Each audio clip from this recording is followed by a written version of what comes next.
अस्सलाम वालेकुम जी दोस्तों, चेक करो माशाल्लाह बड़ा तगड़ा परिंदा जनाब, बहुत तगड़ा परिंदा। किसी ने आके बैठे हो ऊपर टैंकी दे नज़र आ रहे।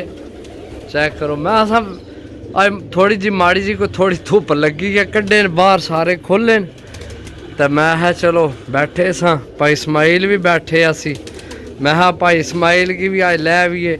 आज जनाब ऊपर छत भाई इस्माइल आया ना, मैं भी इन्वेस्ट कर रहा, ਅਸੀਂ ਵੀ ਇਨਵੈਸਟ ਕਰ ਰਹੇ ਹਾਂ ਜੀ। ਜੋੜਿਆਂ ਵਾਲੇ ਕਬੂਤਰ ਰੱਖ ਰਹੇ ਹਾਂ। आने जोड़ियां वाले रखने तो अगू बच्चे दिया करसा तुसा की, चलो अगू तुसी सेल करया करे। फिर दिल ही लग्या भाई ना जोड़ियां वाले रखने, तो मैं ठीक है भाई, असा पैसे देने चीज़ लैनी है, तुसी करो शुरू। अगर रिजल्ट दिते हो तो जनाब असी भी लैसा पे। बाकी चलो तुहानू ना छत जाके ना इसना शो कराने जी दोस्तों। छत मैं चढ़ आया माशाल्लाह, बहुत तगड़ा कबूतर है। तो नंबर वाली विकेट भी पई, नंबर वाली विकेट पई से है। चेक करो कबूतर तुसी माशाल्लाह, मेरे ख्याल है मादी है। चेक करो, ए चेक करो जी दोस्तों, 2 विकटा पईयां ते है भी प्रमोज है। चेक करो माशाल्लाह, तो बिल्कुल ही मुक्की पई है।